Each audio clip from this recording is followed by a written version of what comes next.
नमस्कार दोस्तों, electrohomoeopathy with tongue diagnose की क्लास में आपका स्वागत है। जैसे कि हम यहाँ पे इलेक्ट्रोहोम्योपैथी मेडिसिन के जो प्रिंसिपल्स हैं उसी के अनुसार हमने एक चर्चा की थी कि जीभ में भी हमारे जैसे इलेक्ट्रोहोम्योपैथी में ऑर्गनल बेस्ड मेडिसिन है और वो पॉजिटिव नेगेटिव के सिद्धांत पे कि कोई ऑर्गन एक्सेस काम कर रहा है, कोई डेफिशिएंट काम कर रहा है।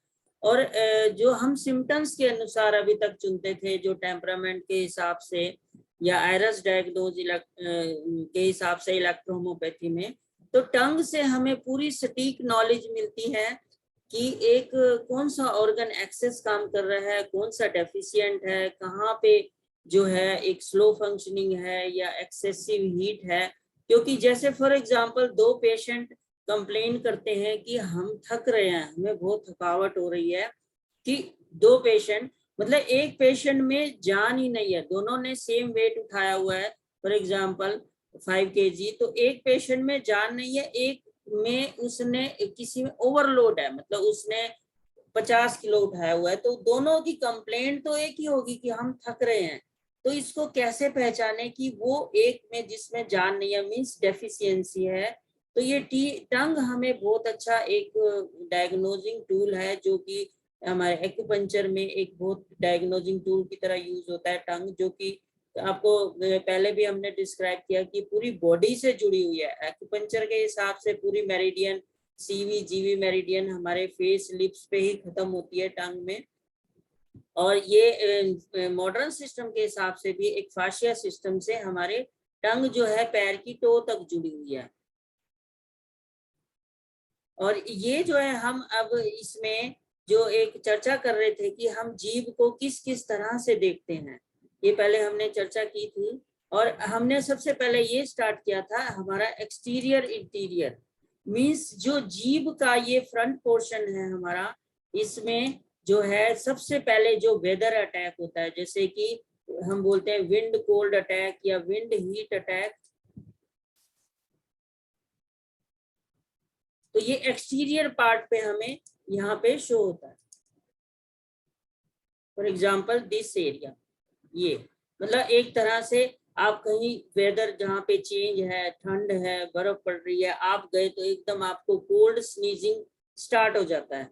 तो ये जो हमारा विंड कोल्ड, या आजकल जैसे मौसम में गर्मी बहुत है, लू चल रही है, तो विंड हीट अटैक हमारे यही एक्सटीरियर पार्ट पे यहाँ पे अटैक करता है। और इस एक्सटीरियर पार्ट पे ही हमें फिर शो अप होता है कि हम ये देखते हैं कि यहाँ पे अभी जीप को दिखाते हुए एग्जाम्पल में दिखाएंगे कि हमें विंड हीट का अटैक हुआ है या विंड कोल्ड का अटैक हुआ है।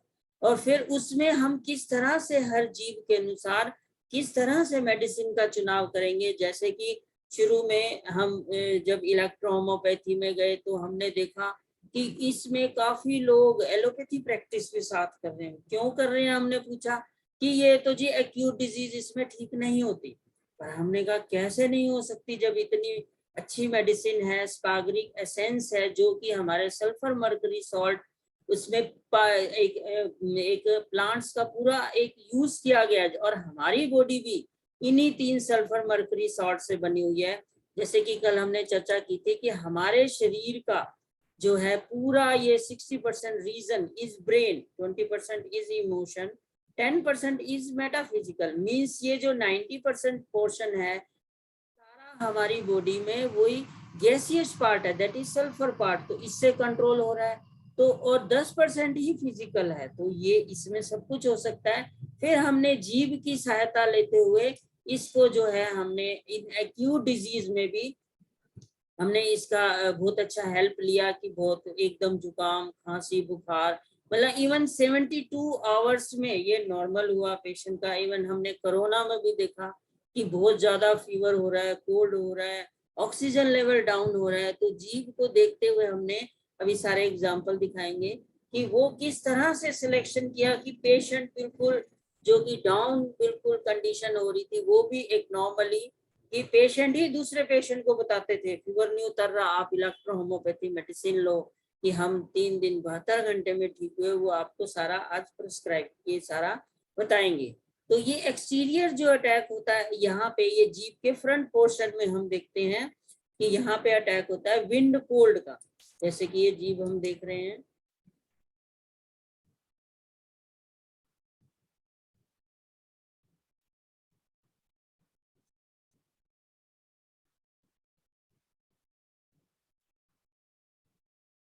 विंड कोल्ड का अटैक फॉर एग्जांपल ये जीव है। और ये देखिए पूरी एक क्या होता है, जब हमारी विंड कोल्ड का अटैक होता है हमारी बॉडी में एक यूज होता है जनरली एक की वर्ड, एंड की मीन्स एनर्जी, जिसे कि जो है एक प्राण वायु बोला जाता है हमारे इंडिया में। और जिसको की जो वर्ड है वो चाइना में की बोलते हैं, जापान में के आई की बोलते हैं, यूएस में वाइटल फोर्स बोलते हैं, यूके में इसी को बायो एनर्जी बोलते हैं, और जो है इंडिया में प्राण बोलते हैं, हमारे प्राण शक्ति। दैट इज द की मतलब एनर्जी। तो एनर्जी का एक लॉ होता है, energy can not be created, can not be destroy, it can transfer.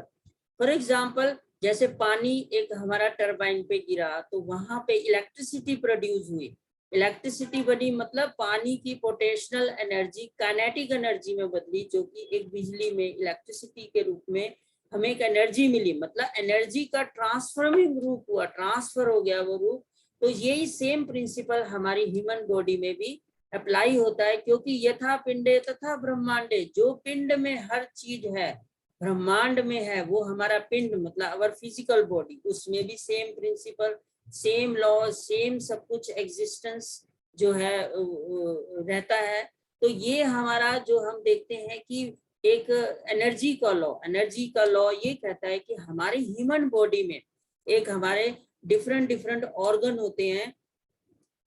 जैसे कि हम एक एग्जांपल रूप में देखते हैं हमारे इन यांग ऑर्गन, इन यांग ऑर्गन मतलब जांग फू ऑर्गन, एक पंचर में वर्ड बोला गया है कि इन मतलब एक कंटिन्यूस काम करने वाले ऑर्गन जो लगातार काम रहे। जैसे हम सो गए, हमारे लंग्स फेफड़े सांस ले रहे हैं, हमारा हार्ट वर्किंग कर रहा है, किडनीज फिल्टर कर रही है, लीवर सारा मेटाबॉलिज्म सिस्टम में लगा हुआ है।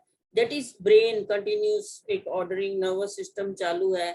हम सोते सोते एकदम हमारे ऊपर कीड़ा चलने लग जाए, मतलब सेंसरी नर्व्स एक्टिव होके ब्रेन को मैसेज देती है, एकदम हमारी नींद खुल जाती है, मतलब they are continuous working organ, that is we called in organ. और इन ऑर्गन इसी तरह यांग ऑर्गन होते हैं जो खोखले ऑर्गन है, जैसे कि हमारे शरीर में स्टमक है, जितने होलो ऑर्गन है मतलब काम आया तो किया उसके बाद रिलैक्स शांत, जैसे गॉल ब्लैडर है होलो ऑर्गन है, जो कि बाइल निकलता है लीवर से वो इकट्ठा करता है। स्टमक में खाना आया वहां पे जो है पूरा मेटाबॉलिज्म प्रोसेस जो है एनाबॉलिज्म कैटाबॉलिज्म टूटा फूटा एनर्जी आगे गई एक लिक्विड फॉर्म में जो आगे वहां पे इंटेस्टाइन में ट्रांसफर हुआ। फिर ये हमारी यूरिनरी ब्लडर कंटिन्यूस यूरिन का प्रोडक्शन किडनी है और वो एक कलेक्ट करता जा रहा है। इसके बाद हमारा गॉल ब्लैडर वही बाइल को इकट्ठा किया, स्टमक यूरिनरी ब्लैडर जितने होलो ऑर्गन है उसको यांग ऑर्गन बोलते हैं। तो इसमें कहा जाता है कि जितने हमारी बॉडी में एनर्जी की एग्जिस्टेंस रहती है दैट इज 50-50%, मतलब अगर जैसे लीवर गॉल ब्लैडर ये हम देखते हैं, लीवर गॉल ब्लैडर जिसको हम इन यांग ऑर्गन बोलते हैं। ये देखिए ये चार्ट,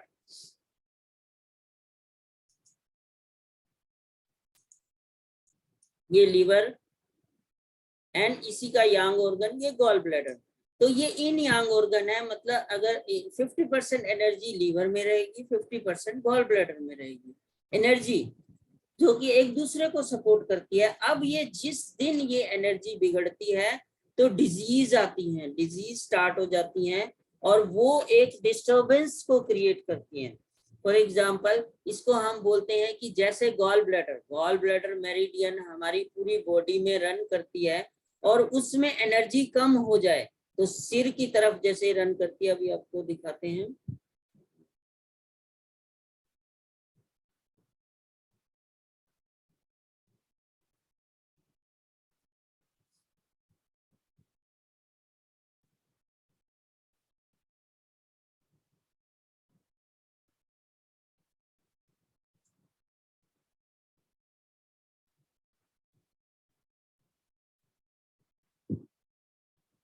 ये गॉल ब्लैडर देखिए, ब्रेन को ये 60% कवर कर रही है यहाँ से जो है ये मेरिडियन, यहाँ देखिए ये 60% कवर करती है। मतलब लीवर जो एक यहाँ पे ऑर्गन, यहाँ पे हमारा जो हाइपोकॉन्ड्रियम 24 नंबर एरिया यहाँ पे सिचुएटेड है, और उसका कनेक्टिंग ऑर्गन गॉल ब्लैडर जो ये मेरिडियन रूट में, तो मतलब इसको हम कहेंगे कि लीवर में मान लीजिए स्टेग्नेशन हो गई, रुकावटें आ गई, जो कि एक लिम्फेटिक सिस्टम हमने दिखाया था कि वहां पे एक गंदगी इकट्ठी हो गई, तो एनर्जी को वहां पे ज्यादा काम करने के लिए रुकना पड़ेगा सफाई करने के लिए। तो उससे क्या होगा कि इसको हम बोलते हैं लीवर की स्टेग्नेशन। फिर गॉल ब्लैडर में डेफिशिएंट हो गई, तो अब ये जो उसका एरिया है, जो एक जैसे एक हम समझते हैं कि एक हमारी रिवर बह रही है, उसमें से कैनाल्स निकली हुई हैं, और एक कैनाल में वो उतना पानी ना जाए तो उस जगह में सूखा पड़ जाएगा। तो इसी तरह इस ब्रेन में यहाँ पे वो सिम्टम्स आने लग जाएंगे कि ब्रेन में माइग्रेन हो जाएगा, यहाँ पे सोमेस्टिक सेंटर है, नींद नहीं आएगी, यहाँ पे ईयर टिनाइटिस, हेयरिंग प्रॉब्लम, ये सारी प्रॉब्लम आएगी। तो जीभ में हम देखते हैं कि या तो गॉल ब्लैडर में एक्सेस हो गया एनर्जी, और लीवर में डेफिशिएंट हो गई है, लीवर में एक्सेस हो गया, तो मतलब जब भी ये 50-50 रेशो बिगड़ा, तो उससे ही ये हमारी सारी प्रॉब्लम सॉल्व ये स्टार्ट हो जाती हैं। और लीवर ये जो एनर्जी का जो रेशो है सेम हमारी बॉडी में, फॉर एग्जांपल आप कहीं पे जो है पहाड़ पे गए, पूरी फैमिली गई, पर सभी को नहीं हुआ, कुछ में उसमें से कुछ को ही वहां पे जो है वो प्रॉब्लम हुई, कोल्ड स्नीजिंग एक तरह से अटैक हुआ, क्योंकि उसकी जो इंटरनली एक रेशो था, मतलब एक सिंपल भाषा में समझें कि अंदर गर्मी 50% रहती है और 50% बाहर वार्म करती है हमारी बॉडी को। वार्म्स मीन्स जैसे हमारी स्पाइनल कोड आउटर साइड है, बैक साइड है, तो वो उसको वार्म करती है, इसी को ट्रिपल वार्मर बोला जाता है एक्यूपंक्चर में। जब ये एनर्जी जो है ये कम हो जाएगी स्पाइन में, वार्मिंग नहीं करेगी, मतलब नर्वस सिस्टम जो है वो डाउन हो जाएगा, डाउन हो जाएगा, तो वो एक तरह से हमारे सारे जो है नर्वस सिस्टम काम नहीं करेंगे। हम कहते हैं जो नर्व जहाँ पे आनी बंद, तो वहाँ सर्कुलेशन भी बंद, सारे फंक्शन स्लो हो जाएंगे, और सेल्स को नरिश, सेल्स चिल्लाएंगे हमें, ब्रेन को मैसेज भेजेंगे हमें खाना नहीं मिल रहा, रुकावट के रूप में, तो पेन्स के रूप में प्रकट होगा सारे हमारे शरीर में सिम्टम्स। तो ये जो है वहां पे अगर उसके शरीर में मान लीजिए 80% हीट बढ़ गई, अब 20% हीट बाहर रह गई, 50-50 रहना चाहिए, 100 टोटल है। अब यही अंदर कोल्ड 20 रह गई और बाहर कोल्ड 80 हो गई। आप एक इमेजिन करिए, दो बर्तन है जिसमें एक में आधा पानी भरा, एक में ओनली 1/4 ही खाली है, तो कौन सा जल्दी भरेगा? 1/4 वाला। हम और पानी डालेंगे, तो सेम वो जो बाहर का कोल्ड अटैक हुआ, और वो उसने सबसे ज्यादा जो है किसको कैच किया? जिसके अंदर 80% गर्मी थी, बाहर 20 थी, और कोल्ड अंदर 20 थी, बाहर कोल्ड 80 थी। थोड़ा सा भी कोल्ड आया, या ऐसा पेशेंट थोड़ा सा पंखा चले तो एक स्नीजिंग कोल्ड अटैक हो जाता है, और एक तरह से ये 50-50 रेशो। तो इसका जो सिंपल लॉ होता है कि एनर्जी को कुछ नहीं करना, it's can not be created, it can not be destroy, it can transfer. अगर हम अंदर की गर्मी को घटा दें, इंटरनल हीट को, तो वो अपने बाहर चली जाएगी, और अंदर की गर्मी घटने से आउटर कोल्ड इनर आ जाएगी, तो बैलेंस हो जाएगा। मतलब उसके सारे सिम्टम्स, पेशेंट जिसको मॉडर्न लैंग्वेज में बोलते हैं डिफेंसिव की इम्यूनिटी, इम्यून सिस्टम भाई इस पेशेंट का वीक है, मॉडर्न साइंस में कह दिया कि इम्यून सिस्टम वीक है। इम्यून सिस्टम मतलब उसकी जो की है, वो एनर्जी है, वो इक्वली डिवाइडेड नहीं है, इक्वली रेशोड नहीं है, तो इसलिए उसको ही कैच हुआ कोल्ड कफ, बाकी दूसरे को नहीं हुआ। यही एक पेशेंट आया था कि उसकी 5 साल की बच्ची, उसने कहा हम तो इसका ट्रीटमेंट करवा रहे हैं, कोल्ड कफ रहता है, बहुत परेशान, ब्रीदिंग। अब तो मॉडर्न साइंस जो डॉक्टर्स ने भी बोल दिया, अस्थमा डिक्लेयर कर दिया, मतलब इतना बुरा हाल। और अंदर क्योंकि हाई एसिडियोसिस था, एक स्टमक यांग डेफिशिएंसी हम बोलते हैं, जिससे कि स्लो डाइजेशन, आयुर्वेद की भाषा में मंदाग्नि, तो हमने उस पे उसका जीव देखते हुए वर्क किया, मतलब इनर हीट घटी तो आउटर कोल्ड इनर आ गई, अब उसको कोल्ड नहीं हुआ। तो वो बहुत हैरान हुआ कि इतना जल्दी कैसे ठीक हुआ, मैं तो 3 साल से ट्रीटमेंट करा रहा हूँ। तो मतलब उसको इतना डाउट हुआ कि इस मेडिसिन में कुछ एक्स्ट्रा तो नहीं मिला हुआ, जैसे कि आजकल लोग बताते हैं भाई फास्ट रिलीफ है तो स्टेरॉइड होगा, हम उसमें से मेडिसिन बची हुई थी, तो इवन लाल लैब में गया, उसको चेक करवाया, और वहां पे कुछ, क्योंकि हमारी तो नेचुरल मेडिसिन है, कुछ नहीं था। ओनली उन्होंने तो कहा क्योंकि हायर डाइल्यूशन की थी, इसमें तो ओनली डिस्टिल्ड वाटर है ही नहीं कुछ। तो वो इतना हैरान हुआ। मेन हमने जो काम किया, the concept is that energy को बैलेंस किया। अब वो हमारी इलेक्ट्रोहोम्योपैथी मेडिसिन किस तरह से इसमें हमारी हेल्प करके इन एनर्जी को बैलेंस करती हुई इसका एकदम पेशेंट को रिलीफ होता है। तभी हमारे पास, हमने बताया ना, कोल्ड कफ, ये फीवर, इस अगर इस कॉन्सेप्ट से चलते हुए आप मेडिसिन का चुनाव करेंगे, अभी आपको बताएंगे, तो उस हिसाब से पेशेंट को इतना जल्दी रिलीफ होगा। तो यही हम देखते हैं कि सबसे पहले जो अटैक होता है वो होता है विंड एक्सटीरियर में, हम जा रहे हैं विंड कोल्ड का अटैक। इसमें जो जीभ में आपकी जो चेंजेस आएंगे इस तरह से। अब ये पानी देखिए क्यों इकट्ठा हो गया यहाँ पे। पानी जो इकट्ठा होता है कहीं पे, मतलब वहां की हमारा एक तरह से कोल्ड ने जो अटैक किया, उसने लंग्स के पोर्स को बंद कर दिया। पोर्स को बंद करने से हमारी जो डिफेंसिव की वीक हो गई, तो वो पसीना आना बंद हो गया। पसीना आना बंद हो गया तो अंदर फ्लूइड इकट्ठा हो गया, वो जीभ पे यहाँ पे शो हो गया। अब जी हम कहें ये तो स्लाइवा है, मॉडर्न साइंस में कहें तो पूरे में क्यों नहीं हुआ, तो कोई आंसर नहीं, क्योंकि ये इंटरनली एक कनेक्शन है जीव का, एनर्जीज का एक बॉडी में अंदर। क्योंकि हमने देखा कि शरीर जब है ही 90% एक एनर्जी बेस्ड, तो ये इसलिए इमीडिएट इस जीव पे ही। और जो हम ट्रीटमेंट देते हैं, आप इवन देखिए, आपने दिया और you can feel the changes. आप अपनी जीभ शीशे में देखिए, आप इसमें जो है मेनली फोकस ये शाइनिंग और ये डीप, देखिए यहाँ छिला हुआ एक तरह से, इसको हम पील्ड टंग बोलते हैं।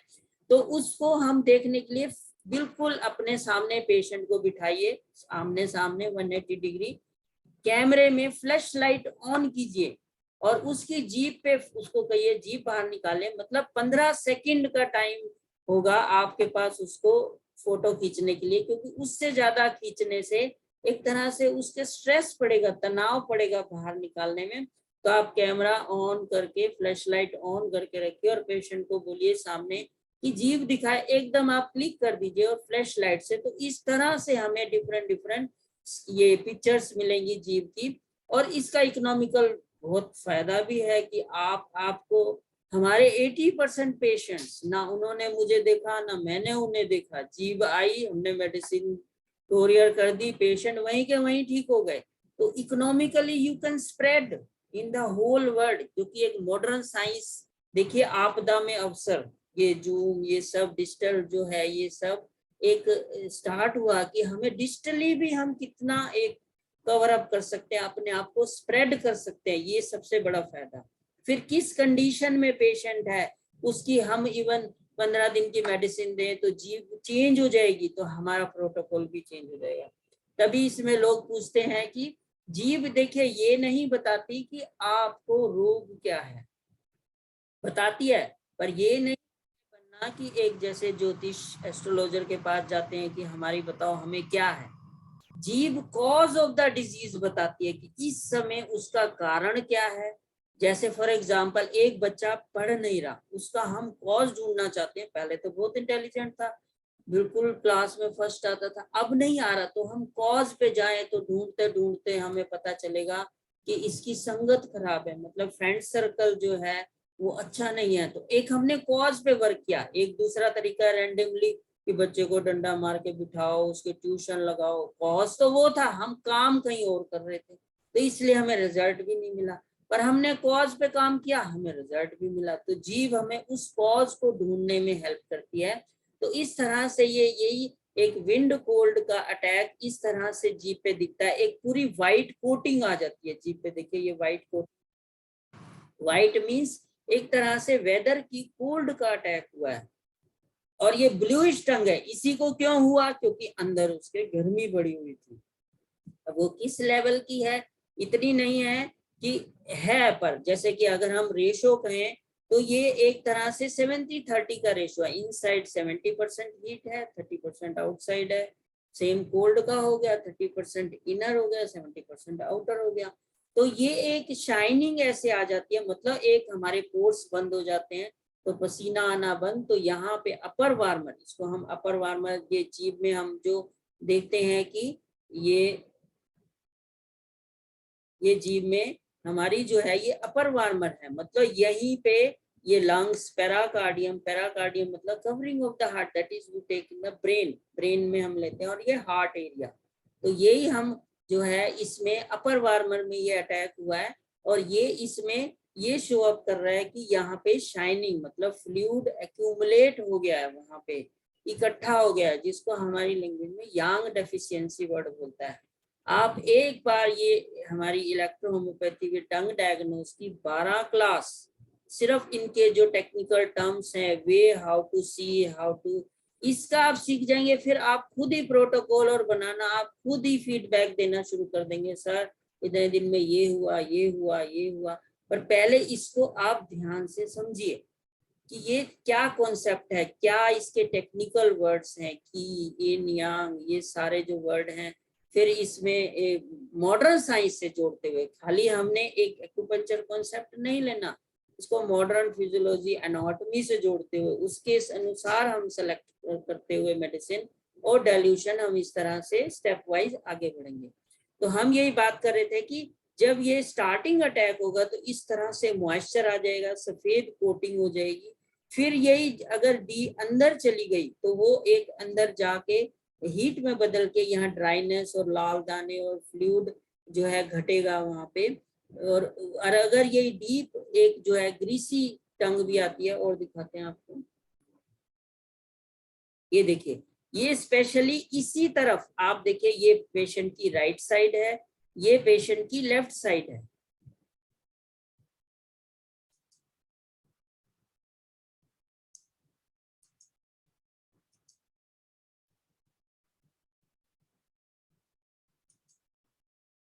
ये लेफ्ट साइड ही देखिए व्हाइट कोटिंग है, मतलब ये पेशेंट का हम जो कहते हैं जितनी टर्मिनल डिजीज है, टर्मिनल डिजीज मतलब जैसे कैंसर हो गया, आपका पैरालिसिस हो गया, एक तरह से जितनी एंड डिजीज है, पार्किंसन हो गया, ये सारी टर्मिनल डिजीज है, मस्कुलर स्क्लेरोसिस, डिस्ट्रॉफी, ये सारी टर्मिनल डिजीज है, मतलब कोल्डनेस बोलते हैं। तो उसमें ये सफेद परत, मतलब इस पेशेंट को आप लेफ्ट साइड में कुछ भी ब्रेन अटैक हुआ है या एक पैरालिसिस कह लीजिए, या लेफ्ट साइड नम रहती है, या कुछ भी इस तरह से सिम्टम्स आएंगे, मतलब जीभ ने आपको ये इवन बताया। इसका एक बहुत अच्छा एग्जांपल दें हम, एक पेशेंट आया, उसको लेफ्ट साइड हेडेक था, एक को राइट साइड हेडेक था। तो हमने देखा कि मेल पेशेंट, उसकी जीभ में यहाँ पे कोटिंग थी, अब ये देखिए कोटिंग है, कोटिंग है, और वहां पे हमने S1F1 गर्म पानी में 5-5 बूंद एक D3 से दी, और उसका वो रिलैक्स हुआ। और वही राइट साइड में अगर हम यहाँ देखें तो उसे लाइटर में दिया गया, ये इस पेशेंट की बात नहीं कर रहा, यहाँ तो ये एक्सेस है तो यहाँ पे हम लाइटर में देंगे, इसमें लाइट है तो हम स्ट्रॉन्ग देंगे, मतलब D3 से देंगे। तो ये पॉजिटिव नेगेटिव भी बताती है, मतलब देखिए यहाँ पे पॉजिटिव है, ग्रीसी एक कोटिंग इकट्ठी हो गई है, तो ग्रीसी मतलब हमें अब लाइट में देना है, मतलब एक गहराई में वो गंदगी जमा हो गई है, तो हम lighter dilution, third dilution, 6th 10th इस तरह से सिलेक्शन करेंगे।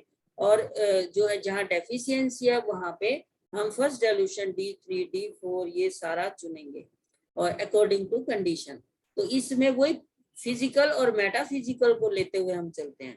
तो ये हम अपने टॉपिक पे थे कि एक तरह से जो एक विंड का अटैक हुआ, विंड कोल्ड का अटैक हुआ, और पेशेंट को जो है वहां पे एक जुकाम स्टार्ट हो गया और फीवरिश फीलिंग स्टार्ट हो गई।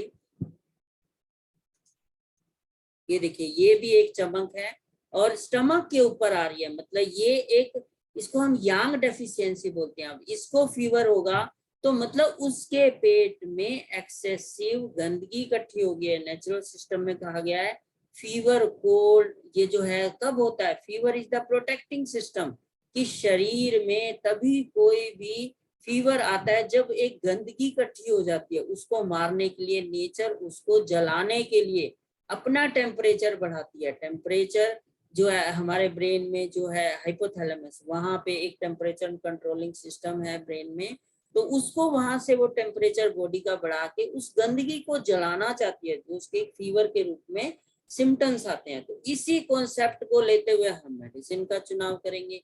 कितना एनाटॉमी और फिजियोलॉजी से जोड़ के अगर हम ऐसे चलेंगे तो हमारा सिलेक्शन भी बहुत अच्छा हो जाएगा। जैसे कि हमने देखा, जो मैंने पर्सनली देखा, कि पेशेंट को इमीडिएट रिलीफ हो, और हमारा जो कॉन्सेप्ट है वो भी एक तरह से जो है उसमें, ये देखिए इसमें कि हम फिजिकल और मेटाफिजिकल को लेते हुए हम दोनों चीजों में चलते हुए इसका सिलेक्शन करेंगे, जो कि हमारी बॉडी जो है एक तरह से 10% फिजिकल है, 90% मेटाफिजिकल है। ये कॉन्सेप्ट देखिए, 10% फिजिकल, 90% मेटाफिजिकल। मतलब जब जो चुनाव करेंगे मेडिसिन का, उसमें हम फिजिकल सपोर्ट भी देंगे। फिजिकल सपोर्ट मतलब जैसे कि एक हमने एक पहाड़ है उसको तोड़ना है, तो हम उसमें एक एटम भी लगाएंगे, बिल्कुल चूर चूर हो जाए, तो फिजिकली एक मजदूर भी आएंगे कि वो फिजिकली जाके उसको हटाए। सेम हमारी बॉडी में जब हम एनर्जी वे में एक लाइटर डाइल्यूशन देते हैं, तो वो ऑर्गन, वो सारा सिस्टम बिल्कुल ढीला हो जाता है, रिलैक्स हो जाता है, क्योंकि जो लाइटर डाइल्यूशन है वो एक तरह से एनर्जी है, उसमें कुछ नहीं है। जैसे कि मैं आपको एक एग्जांपल बताऊं, मैं यूएस जाता था कॉन्फ्रेंसेस में, तो वहां एक मुझे मिले कि उन्होंने होम्योपैथी मेडिसिन किसी को दी, और उसने वहां पे सू होता है, सू कर दिया कि इन्होंने मुझे दी, मुझे ये साइड इफेक्ट हुआ। वहां पे टेबल पे जज के सामने वो एक मेडिसिन थी, वो बहुत ही हायर डाइल्यूशन की थी। अब उन्होंने ये कहा कि भाई इसमें कुछ नहीं है, यू कैन चेक। तो वहां लैब में चेक किया गया, वहां पे जो है कुछ भी वहां पे नहीं निकला, क्योंकि that is the only energy in that fluid. तो उन्होंने कहा नहीं, पेशेंट कंप्लेन कर रहा है तो कुछ है, पर लैब रिपोर्ट कहती है इसमें कुछ नहीं है।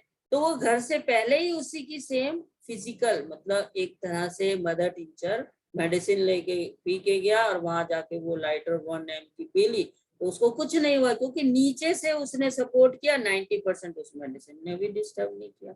सेम इसी कॉन्सेप्ट को हम चुनते हुए हमारा जो एक जो हम विंड कोल्ड की बात कर रहे थे, कि यहाँ पे हम चुनेंगे, जैसे कि फीवर में हम लेते हैं, हमारा एक बहुत अच्छी मेडिसिन मैटी जी ने दी, सिंथेसिस। सिंथेसिस में क्या है, सब कुछ 1 1 1 1, किसी जगह A1 की जगह A3 को यूज किया गया है, तो S1 A1 F1। तो अब हम फीवर में क्या लेते हैं, यहाँ देखिए, सबसे पहले हम देखते हैं कि लीवर हमारा सेनापति है शरीर में, मतलब जो हम खाना खाते हैं वो एक नरिशमेंट सक होती है, फिर लीवर के थ्रू वहां स्टोर होती है, और हमारी बॉडी में हर क्षण सेल्स को एनर्जी लीवर देता है। मतलब जो भी एनर्जी का डिसबैलेंस होता है वो एक लीवर की अंदर डिस्टर्बेंस से होता है। जैसे इस पेशेंट का देखिए, ये लीवर एरिया है, ये एरिया जो है, ये देखिए, ये ये लीवर एरिया, ये right side gall bladder, left side liver. तो इसमें जो है ये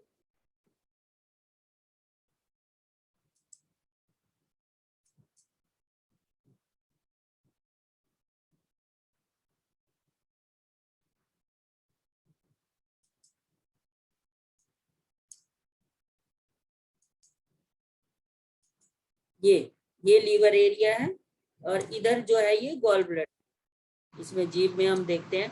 तो वहां पे हम जो देख रहे थे कि लीवर एरिया में शाइनिंग है, शाइनिंग मैंने अभी बताया, वहां पे फ्लूइड इकट्ठा हो गया, वहां पे निकल नहीं रहा।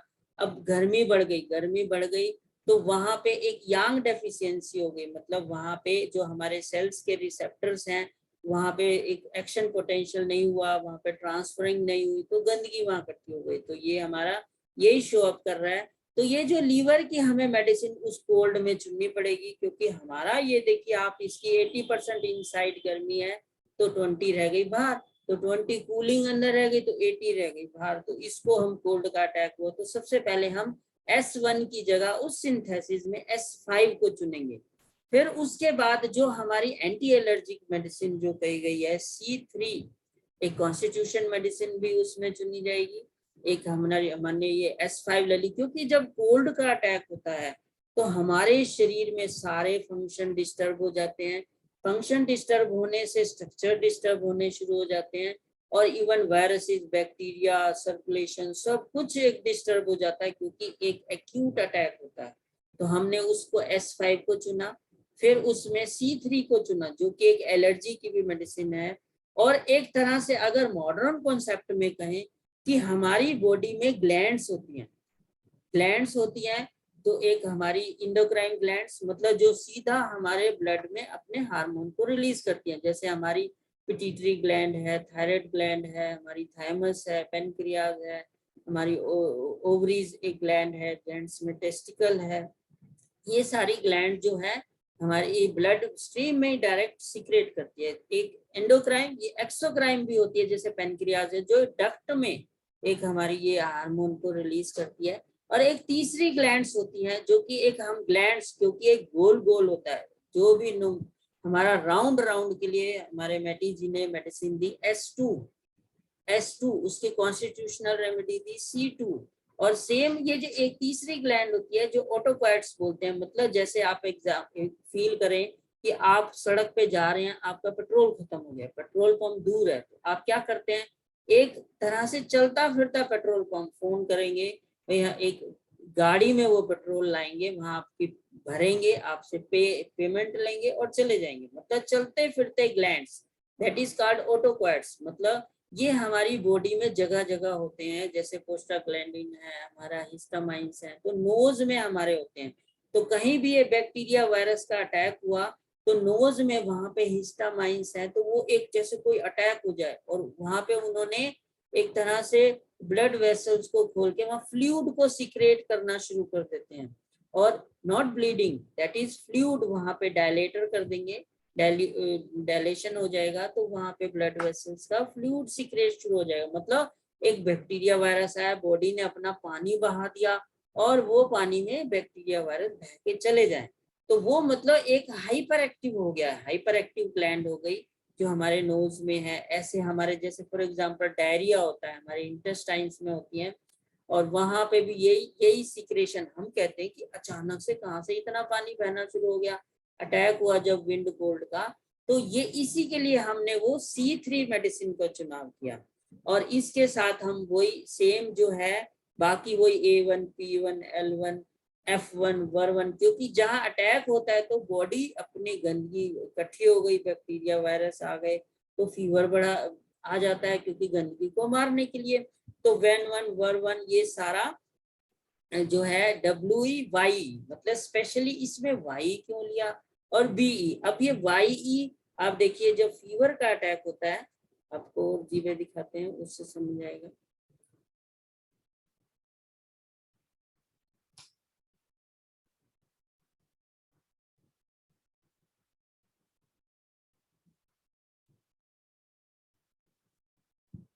ये देखिए यहाँ पीछे येलो ही परत, और जो हमारी एक फीवर में वाई क्यों दिया, आप कहेंगे वाई तो रिलैक्सेंट है, वाई तो बिल्कुल एक निचोड़ देती है, रिलैक्स करती है, इस समय हमें यंग एनर्जी चाहिए।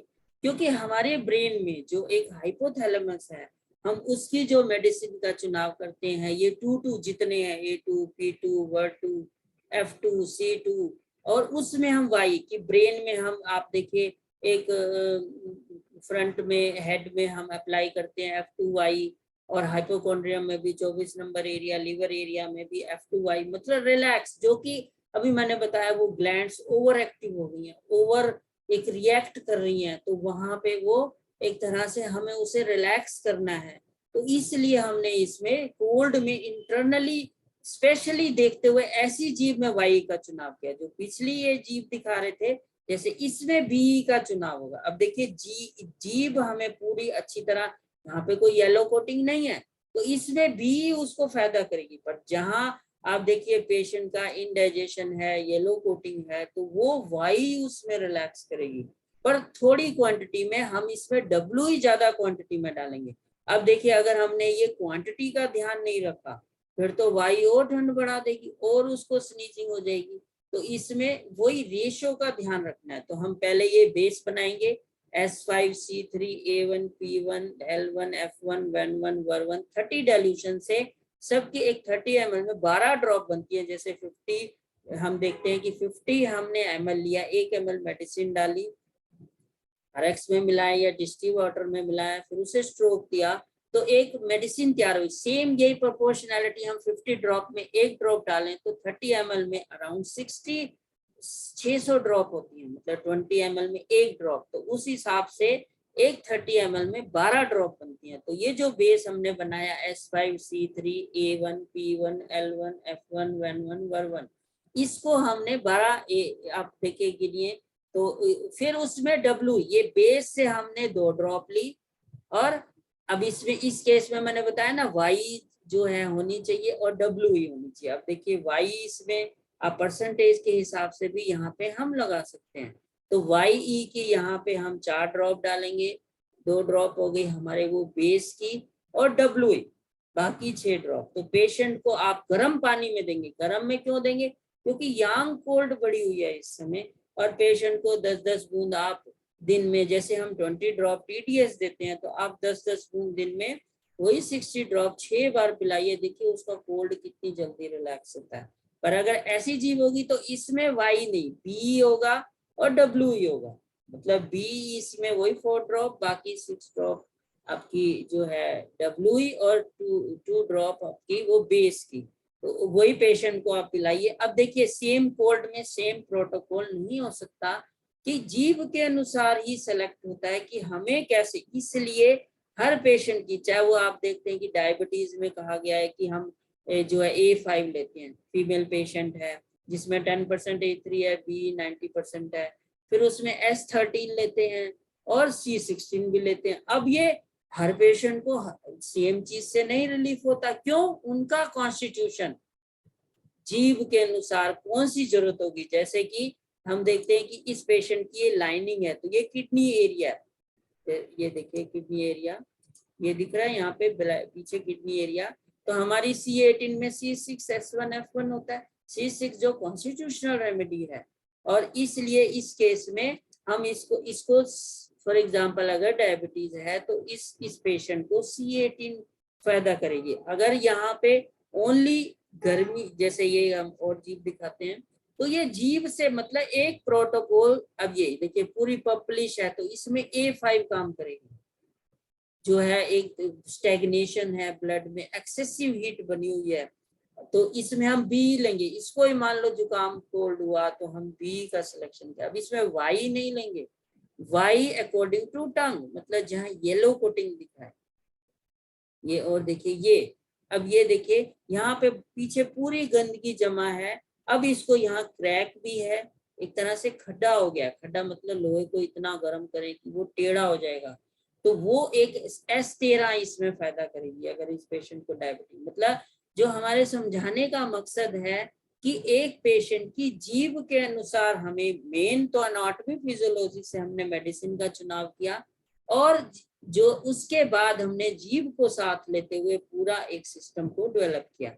अब इस पेशेंट को मान लीजिए फीवर है, तो इस पेशेंट की यहाँ गंदगी जमा हो गई, तो इसमें हम S10 भी लेंगे। S10 जो है वो एक तरह से सारी मेटाबॉलिज्म की रेमेडी है, इंटेस्टाइन, हमारे पेट पूरा की गंदगी इकट्ठी हो गई है, तो उसमें अब S10 की मात्रा ज्यादा होनी चाहिए।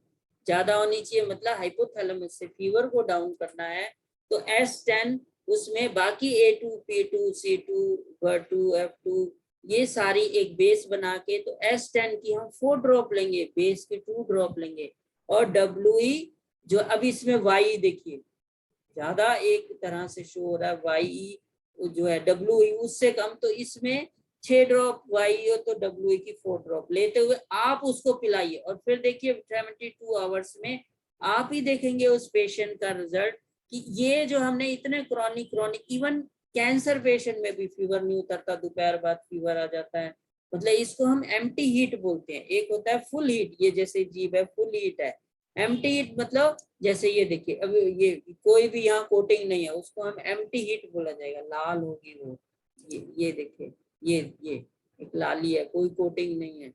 तो इस तरह से हम इसका सिलेक्शन करते हुए, और वहां पे एप्लीकेशन का भी बहुत बड़ा रोल है, कि जो मेडी जी ने एक एक्सेप्शनल दिया, जो है F2Y हम अपने फोरहेड पे वहां पे लगाएंगे, और लिवर हाइपोकॉन्ड्रियम एरिया पे लगाएंगे, और हमने तो, और इवन अब अगर इस पेशेंट को खांसी भी स्टार्ट हो गई है, तो खांसी में अब ये 30 डाइल्यूशन लिया।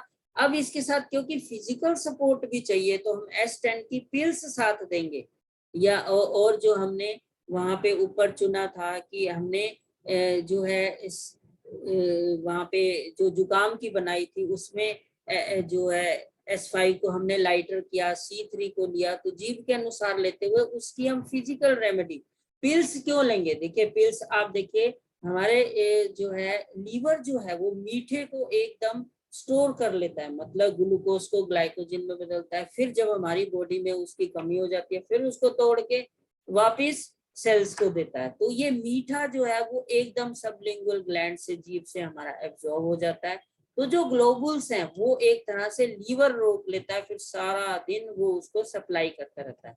अगर हमने लिक्विड तो दिया साथ में ग्लोबुल्स दी तो एक एनर्जी मिलेगी, नरिशमेंट मिलेगी ऑर्गन को, जो कि मैंने अभी बताया लाइटर डाइल्यूशन से बिल्कुल वो पतला हो गया, लूज हो गया, खुरदुरा हो गया। तो फिजिकल सपोर्ट भी चाहिए। अब हमने फीवर में भी F1 दिया तो उसमें एफ जो है वो भी उसने उसको ब्रेन को एक तरह से हाइपोथैलेमस एरिया है वो फीवर वो भी लूज कर दिया, तो उसमें F2 की पिल साथ देंगे जो कि D3 से बनी हुई उस पेशेंट को। तो इस नहीं तो आप देखते हैं जनरली पेशेंट फीवर के बाद बहुत ही वीकनेस फील होती है। अगर हम ऐसे प्लस माइनस मतलब फिजिकली उसको सपोर्ट करते हुए ग्लोबल्स और उसके साथ हम इसको लिक्विड में भी दे सकते हैं D3 में। अब ये देखिए आजकल सबसे ज्यादा कहा जाता है कि हमें जो है क्यों दे हम पिल्स, ये तो होम्योपैथी लगती है, इलेक्ट्रो होम्योपैथी में क्या डिफरेंस है। तो उसका हमने सबसे बेस्ट वे निकाला, डिस्किट्स बनाए कि वो उसको डिस्किट में सेम वही जैसे ग्लोबल्स को प्रिजर्व करते हैं ऐसे करके वो हम पेशेंट को दे सकते हैं, सेम रिजल्ट है। और कोई आउटर पेशेंट है, आउट ऑफ सिटी है, आउट ऑफ कंट्री है, आप लिक्विड नहीं भेज सकते तो हम डिस्किट्स भेजते हैं। मैं बहुत ज्यादा यूज करता हूँ डिस्किट्स को। और इवन ये फीवर कोल्ड इन सब के डिस्किट्स बनाए हुए, इवन कैंसर तक की डिजीज के फर्स्ट लेवल डिजीज है, सेकेंड लेवल, थर्ड लेवल, इसके डिस्किट्स। क्योंकि नेक्यूपंचर में कहा जाता है liquid is are hetero, hetero मतलब एकदम आपका जो भी आप पानी पिएंगे लिक्विड रूप में मेडिसिन जाएगी वो आधे घंटे में पूरा घूम के किडनी से यूरिन के रूप में बाहर सॉलिड जाएगा, वो लीवर उसे स्टोर कर लेगा। और जब लीवर स्टोर कर लेगा तो वो सारा दिन उसको सप्लाई करता रहेगा और वो लिक्विड आधे घंटे में बाहर हो गया, सॉलिड वो जो ग्लूकोज रूप में गया। अब आप कहेंगे जी अगर हम कोई शुगर पेशेंट है ना देना चाहें, आप उस पॉजिटिव वाला एक फिर अलग बोतल बनाइए, उसमें थोड़े सा ग्लूकोज या चीनी के दाने मतलब उसमें थोड़ा सा मीठा मिला दीजिए, बहुत ज्यादा नहीं, मतलब लीवर उसे स्टोर कर ले उस मीठे को देखते हुए मेडिसिन को थोड़ा स्ट्रोक लगा दीजिए कि एक एक सेल्स में वो चला जाए। तो इस तरह से हम देखते हैं कि इस पेशेंट को जुकाम होता है तो खांसी भी शुरू हो जाती है, तो खांसी में हमने बहुत अच्छा रिजल्ट लिया, उसमें मेडिसिन का चुनाव किया। क्योंकि खांसी देखिए गला एक ओनली पाथवे है, एक रास्ता है, वहां से कहाँ से बलगम आती है, जो आती है पेट से आती है। तो पेट से होते हुए जो हमारी पेट उसका मतलब बलगम बना रहा है तो गले में फंस रहा है। तो खांसी भी एक फीवर की तरह प्रोटेक्टिंग सिस्टम है, वो खांस के ब्रेन ऑर्डर करता है कि इसको हटाओ, स्टेगनेशन को हटाओ, रुकावट को हटाओ। तो बार बार वो खांसता है पर पेशेंट परेशान हो जाता है, नींद डिस्टर्ब हो जाती है। तो इसमें जो हमने पर्सनली इसमें लिया है क्योंकि एक बहुत ही न्यूरोलॉजिकल तक ब्रेन लेवल तक उसका डिस्टर्बेंस हो गया और उसमें S10 लिया, C13 लिया। C13 हमारे वही गले की मेडिसिन है, प्लस एक्यूपंचर में वो जो हमारी मेरिडियन जो है वो लार्ज इंटेस्टाइन गले से गुजरती है, तो यहाँ से फिर ये एक्यूपंचर लॉ भी इसमें बिल्कुल फिट हो गया कि हमारी जो है ये सेम हम C13 को इसलिए यहाँ पे चुनेंगे। C13 लार्ज इंटेस्टाइन की जो कही गई है इलेक्ट्रोहोम्योपैथी में मेडिसिन, तो इसके साथ हम चुनेंगे P4 जो गले की मेडिसिन है, उसके साथ A2 लेंगे। A2 मतलब जो हमारी एक गंदगी इकट्ठी हो गई है, लिम्फ वेसल्स डिस्टर्ब हो गए। देखिए ये लार्ज इंटेस्टाइन, ये लार्ज इंटेस्टाइन में ये देखिए यहाँ से ये गले से होके गुजर रही है, देख रहे हैं, और ये नोज पे खत्म होती है। अब इसमें एक बहुत इंटरेस्टिंग मैं आपको केस बताऊं, एक हमारी ऑर्गन की भी एक टाइमिंग फिक्स होते हैं हमारे, जैसे सुबह सुबह ही हमें स्टूल आता है, अच्छा, क्योंकि नेचर हेल्प करती है। 5 से 7 हमारा बड़ी आंत का टाइम होता है सुबह, मतलब एक तरह से कुदरत हेल्प करती है। अब हम सोए रहे तो एनर्जी तो can not created, can not destroy, can transfer, तो वो नोज में यहाँ पे पेशेंट को डिस्टर्ब करेगी, मतलब उससे साइनसिस, रेनाइटिस, छींकें, नाक में पॉलिप्स होना, इवन ये डिस्टर्बेंसेस आएंगी। अब एक पेशेंट आया जी, हमारे तो यहाँ कनॉट प्लेस दिल्ली का था, उसके होटल्स थे, कहते जी हमारे तो होटल ही 3 बजे बंद होते हैं, फिर हम आते हैं, फिर हम कहाँ से 5 से 7 उठेंगे। और उसको क्रॉनिक इतना ज्यादा साइनस था, रेनाइटिस, छींके, और स्टेरॉइड खाता था इवन उसके लिए। फिर एक दिन वो मुंबई गया, वहां कोई चोट लगी तो ब्लीडिंग ना रुके। अब डॉक्टर्स ने कहा भाई ये कोई इंजेक्शन काम नहीं कर रहा है, क्या आप कोई स्टेरॉइड लेते हैं? उसने कहा हाँ, मुझे बहुत ज्यादा साइनसिस, रेनाइटिस होता है तो मैं लेता हूँ।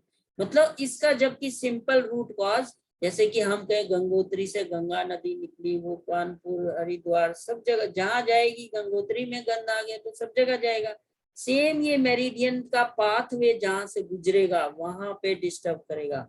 मतलब गले से गुजरा, उसने गले में सोर थ्रोट कर दिया, इरिटेशन कर दी, गला जाम कर दिया, दर्द कर दिया, और नोज पे खत्म हुआ तो कोल्ड, स्नीजिंग, ये छींकों के रूप में आया। मतलब ये तो एक एक्सपेंचर सिस्टम है, वही सब सेम सिस्टम एंड में वही मिलते हैं, चाहे मॉडर्न फिजियोलॉजी से जाएं कि वहां पे एक ऑटोकॉइड्स जो हमारे चलते फिरते ग्लैंड्स वे में जाएं, एनर्जी वे में जाएं, या हमारा इलेक्ट्रोहोम्योपैथी देखो पहले से ही मेडिजिन है C13 चुंगी जो कि है लार्ज इंटेस्टाइन की, तो ऑटोमेटिकली सब कनेक्शन वही मिलता है। इसलिए ये इलेक्ट्रोहोम्योपैथी मेडिसिन सेम एनर्जी पे काम करते हुए ये रिजल्ट देती है। तो हमने जो खांसी में चुना S10 गंदगी को हटाए जो गले में बलगम के रूप में बन रही है, C13 गले की हो गई, A2 लिम्फ वेसल्स की हो गई जो गंदगी आ गई, P4 भी हमारी वोकल कॉर्ड, अगर जैसे गले में आप देखते हैं कि आवाज बैठ जाती है, P4 लिया। अगर ऐसा कुछ नहीं है तो ओनली हम P1 ले सकते हैं, जो एक स्टार्टिंग यहीं पे है, तो P1 भी इसको यूज कर सकते हैं। जितनी 1 है, S1, P1, A1, ये सारी मेडिसिन स्ट्रॉन्ग मेडिसिन बनाई है, और जो है एकदम जो एक रिलीफ करती है। जैसे P1 एक एंटीऑक्सीडेंट का काम करती है। एंटीऑक्सीडेंट क्या होते हैं? जैसे कि हम रंगीन चीजें खाते हैं, जितनी चुकंदर हो गया, पालक हो गया, हमारी जो जंग लग जाता है, जंग हटाने के लिए, समझिए जंग इज एंटीऑक्सीडेंट, तो उसको हटाने के लिए हमारी बहुत अच्छी मेडिसिन है P1। इसका ऑक्सीजन लेवल कम हो, कभी स्टेमिना कम हो, लंग्स गिव स्टेमिना, तो P1 आप दे दीजिए ग्लोबल, देखिए कितनी जल्दी उसको रिलीफ होता है। और इसी में हम खांसी में फिर वर्वन चुने जो कि म्यूकस मेम्ब्रेन की मेडिसिन है वर्वन, और वर्म्स की तो है ही। म्यूकस मेम्ब्रेन जो हमारी inner mucus membrane, epithelium cells inflamed हो जाते हैं, तो उसकी मेडिसिन को ये लिया गया।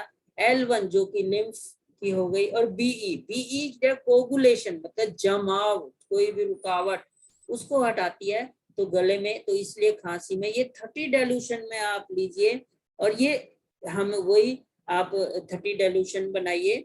और अगर इतनी ज्यादा जीभ से देखते हुए अगर कोई इतनी वो नहीं है, जैसे ये जीभ है, तो हम इक्वली 2-2 ड्रॉप भी लेके 30 ml में सारी medicine S10, C13, A2, P4, वर्वन, L1, BE, तो 2-2 ड्रॉप डालते हुए 12 ये बनाते हुए, फिर उसको अब देखो इक्वली इसमें चल जाएगा। पर कहीं जीभ ऐसी जीभ है तो अब इसमें भी हमें ज्यादा चाहिए जो कि इंटरनली सफाई करे, तो हम बाकी मेडिसिन का बेस बनाएंगे। 10% बोलेंगे तो 90 बी लेंगे, मतलब 2 बूंद उस बेस की और 10 बूंद बी की, वो भी 30 डाइल्यूशन की, और वो दीजिए आप। बहुत परेशान है, नींद नहीं आ रही, इवन हर 10 मिनट में आप 2-2 बूंद गले में सीधा डलवाइए, देखिए रिलैक्स होता है, विद इन एक दिन में ही उसको काफी रिलीफ होगा, और 3 दिन में देखिए वो पूरा रिलैक्स हो जाएगा। तो जीभ हमें इसलिए ये डाइल्यूशन बता रही है, हमें सिलेक्शन बता रही है।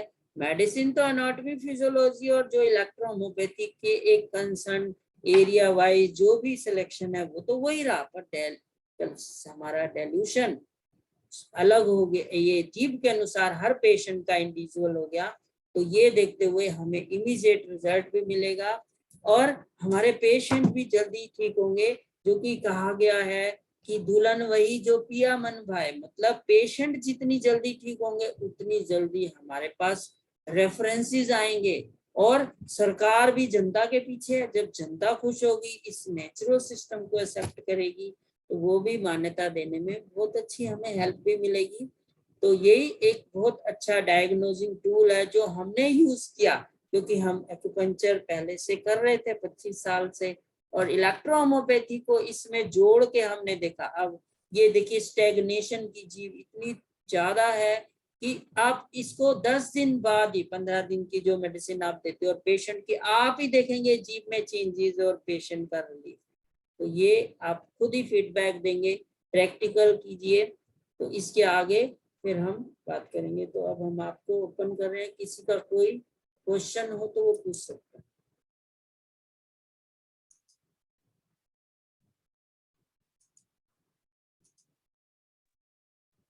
हाँ जी, कोई क्वेश्चन है? आवाज आ नमस्ते सर। नमस्ते जी। Hello sir. हाँ जी पूछ। हाँ सर, ये बोल रहे थे कि 30 ml में 30 ml में सर 12 ड्रॉप डालना है सर। हाँ जी, सॉरी फिर बोलिए। 30 ml में सर 12 बूंद डालना है। हाँ, क्योंकि 30 तो कह रहे हैं सर 30 ml में 12 ड्रॉप्स डालना है सर। 12 यस 12।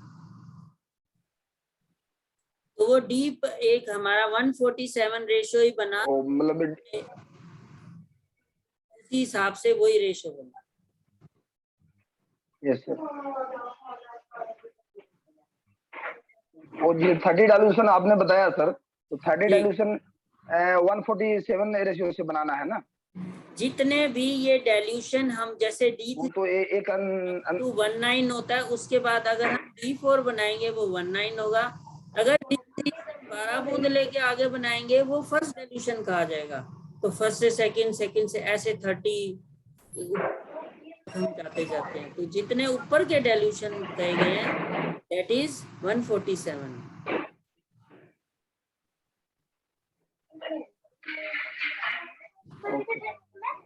Thank you. हाँ जी, any other question?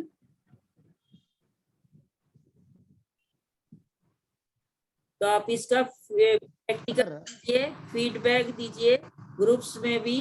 Sir base बनाया ना सर, वो एक बार बोलेंगे सर? किस चीज का? ओ बेस बनाने के लिए बोले ना, C3H5 S2। हाँ, बेस मीन्स अगर वो जीव ऐसी स्टेग्नेशन वाली है तो हमने बेस बनाया, मतलब ये जीव है। अगर सिंपल है तो हम वही डायरेक्ट वही 12 बूंद का रेशो बनाते हुए डायरेक्ट दे सकते हैं। पर ऐसी है, पर इसमें बी ज्यादा चाहिए, तो हम बेस, मतलब बेस का मीनिंग है जैसे H5 C3 A1 P1 F1 S5 A3 C3 मतलब जो सिंथेसिस है, बस उसमें S1 की जगह S5 कर दिया, C1 की जगह C3 कर दिया। अच्छा सेम है। तो ये आपकी हमारी जो है इसका बेस, मतलब वही 12 ड्रॉप का बना के उसमें आप, क्योंकि आपके पास पेशेंट आया, और प्रिजर्व भी कर सकते हैं। 12 ड्रॉप की RX डालिए, स्ट्रोक दीजिए, और वो आपका प्रिजर्व हो गया। मतलब अगर हम D3 से ही लगे ना सर, दो drop? Not D3, it's 30 dilution हमने बात कर रहे हैं ना इसमें। अच्छा 30 से बनाना है ना। फिर 2 ड्रॉप लीजिए, ऐसे ही W की उसमें B की डालिए, और वो हम पेशेंट को रिलैक्स करेगा। आप देखिए जितना इस प्रोपोर्शनैलिटी का और इसका आप ध्यान रखेंगे। आप घर में दाल बनाते हैं और होटल में जाके खाते हैं, क्यों महंगी होती है? वहाँ वो मसालों की प्रोपोर्शनैलिटी होती है ना। यथा पिंडे तथा ब्रह्मांडे, सेम हमारी बॉडी में किस चीज की ज्यादा है, वो जीव हमें आपको इमीडिएट बता रही है। उस प्रोपोर्शन से वही मेडिसिन का चुनाव कीजिए, आप देखिए कितना जल्दी रिलीफ हो। Okay sir, thank you sir. ऐसे ही हम लोग ने रूमेटॉइड आर्थराइटिस और लंबर स्पॉन्डिलाइटिस ये सब भी क्लियर कर सकते हैं सर? देखिए वो उसका पूरा चैप्टर लेंगे, पेन्स क्या होते हैं, फिर उस पेन्स में वो फाशिया सिस्टम का रोल होगा।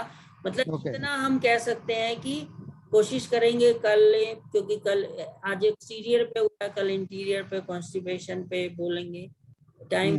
पेन्स एक पूरा चैप्टर है, चैप्टर Okay, भाई okay. क्यों हुआ उसको हम वही ब्लड से जोड़ते हैं कि ब्लड गर्मी लेके घूम रहा है, कोई चीज फैलती है गर्मी में फैलती है, ठंड में हम सिकुड़ जाते हैं। तो जब ब्लड में हाई हीट बनी, एसिडियोसिस बना, तो फूलेगी ना कोई चीज, तो डिस्क फूली तो स्पाइन से जो नर्व जा रही है उसको टच हो गई। अब Yeah, बिजली yeah. की तार कहीं अर्थ हो जाए तो उसकी डाउन आगे पंगा नहीं चलेगा। ये वो जो Yeah. नर्व जिसकी टच हुई उसके इनर्वेशन खुला। ये पूरा चैप्टर है, इसमें फाशिया सिस्टम का बहुत अच्छा खुला है। आप एक बार पेशेंट को नी पेन है हाँ. उसमें आप फाशिया आपको बताएंगे, स्टिमुलेशन कर देंगे और सिखा देंगे, साथ में वो अप्लाई, हमारी जो अप्लाई मेडिसिन लेके फिर उसको आगे आप 10 दिन 15 दिन बाद पेशेंट आएगा और खुश होके आएगा, आपको भी डेली उसको नहीं करना, वो खुद करेगा। और Okay, बहुत okay. अच्छा इजी स्टिमुलेशन, पर उसके कॉन्सेप्ट को समझना पड़ेगा। तो Yeah, yeah, yeah. एक पूरा चैप्टर है, मतलब एक दो लाइन में समझाना नॉट इजी, क्योंकि Yes, yes, yes. हमने आपको डॉक्टर बनाना है, कंपाउंडर नहीं।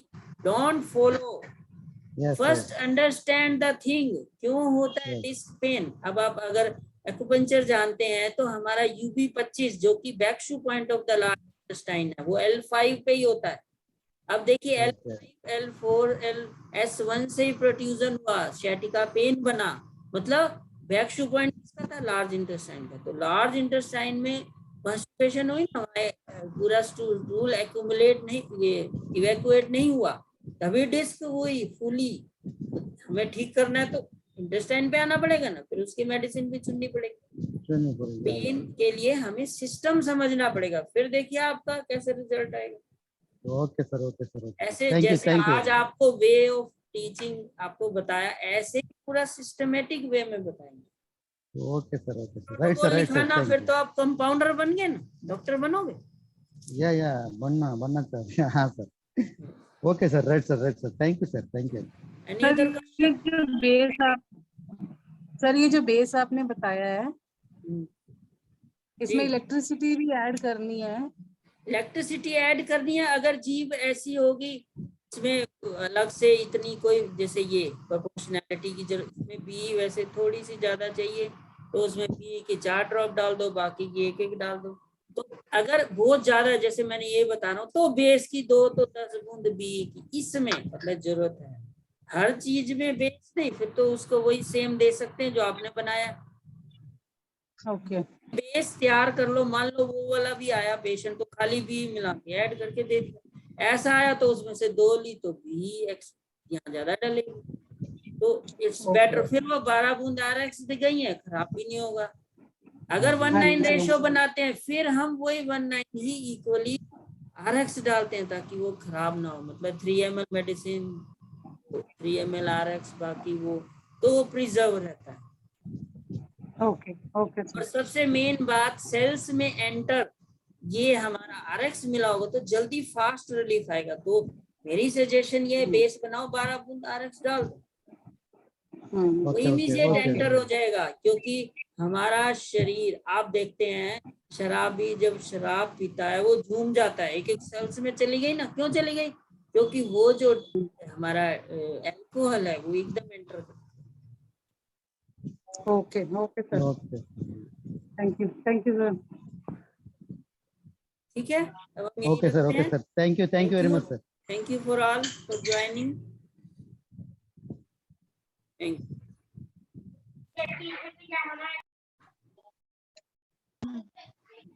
Thank you, sir. Welcome ji.